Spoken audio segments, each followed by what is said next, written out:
사랑의 평화의 소리 KCR 뉴질랜드 뉴스입니다. 제신다 아던 총리와 데이비드 파커 환경부 장관은 세 개의 새 프로젝트가 리소스 매니지먼트 액트를 패스트 트랙으로 처리할 것으로 밝혔습니다. 광여회의 주간 보고 브리핑에서 파커 장관은 이 프로젝트는 오클랜드 도메인 로드 개발, 헌트리의 발포 고무 공장, 리치몬드의 더 파인스 토지 개발을 포함하며 코비드19 대응 패스트 트랙 법에 의거 컨센트를 받기 위해 전문위원회에 넘겨뒀다고 말했습니다. 파커 장관은 이들 프로젝트로 건설기간 동안 2,000개의 일자리와 건설이 완공되면 200개의 정규직이 창출되며 160채의 주택이 마련된다고 말했습니다. 이번 프로젝트로 주택 공급과 주택 건설 가능 택지가 증가하게 됩니다. 아돈 총리는 이번 프로젝트로 코비드19로부터의 경제 회생에 박차를 가할 수 있을 것이라고 말했습니다.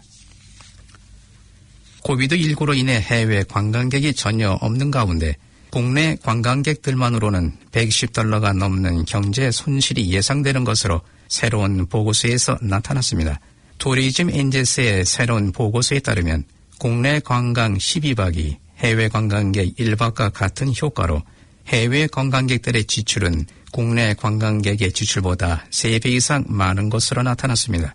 투리즘 엔젤스의 대표는 많은 국민들이 국내 관광으로 침체된 관광 산업에 많은 도움을 주고 있지만 해외 관광객이 뉴질랜드 경제에 기여하는 수준에는 매우 미약하며 평균 소비 $17만 8천 한 명의 신규 일자리가 창출된다고 말했습니다. 이번 보고서의 내용들은 관광 관련 산업들과 정부에게 전달됐습니다. 지난해 고등학교 졸업생들 중 12%는 NCEA 합격증 없이 학교를 졸업했으며 2018년도에 11%보다 늘어났습니다.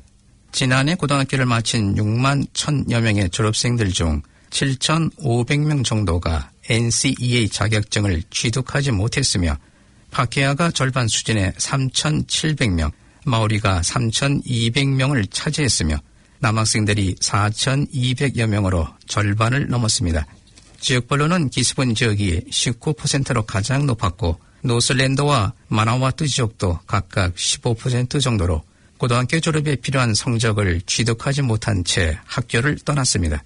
중고등학교 교장 연합회 회장은 과정 이수 증명 없이 학교를 떠나는 졸업생들의 수가 늘어나고 있는 데 대해 우려를 표하고 있지만 교육부 중고등 과정 관계자는 졸업 과목 이수 이전에 노동시장과 고용으로 젊은이들이 움직이고 있는 게 주 원인이라고 말하며 2015년부터 노동시장의 수요가 늘어나면서 젊은이들이 학업을 일찍 떠나 현장에서 일하는 사례가 늘어나고 있다고 말했습니다.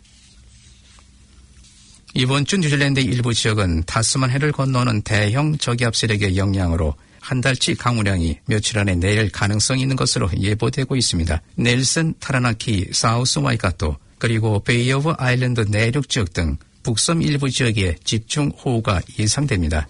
니와 기상 관계자는 호주 북부 해상에서 발달한 저기압 세력이 뉴질랜드로 이동하면서 오늘부터 목요일까지 비가 내릴 것으로 예보했습니다.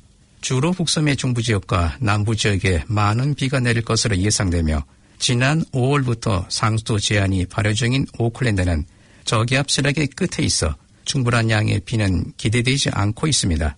웨더워치 기상 전문가는 많은 양의 비뿐 아니라 쿡 스트레이트를 중심으로 남북섬 사이 지역에 강한 바람이 불어올 것으로 예보하고 있습니다. 중국에서 에어 뉴질랜드 승무원 중 한 명이 코비드19 검사에서 양성 결과를 받았습니다. 이 직원은 11월 18일 뉴질랜드에서의 코로나 바이러스 검사에서는 음성 판정을 받았지만 11월 22일 상하이에 도착 후 받은 검사에서 양성으로 나왔습니다. 에어 뉴질랜드에서는 이 확진 승무원이 건강하고 증상이 없는 상태이며 함께 탑승했던 다른 모든 승무원은 음성 결과가 나왔다고 밝혔습니다. 이 확진 승무원은 에어 뉴질랜드와 보건부, 중국 당국이 협력해 집으로 돌아올 때까지 격리됩니다. 오늘의 환율 정보입니다. 뉴질랜드 달러와 대비 원화의 기준 환율은 773원 06전, 한국에서 보낼 때 780원 79전, 한국에서 받을 때 765원 33전입니다.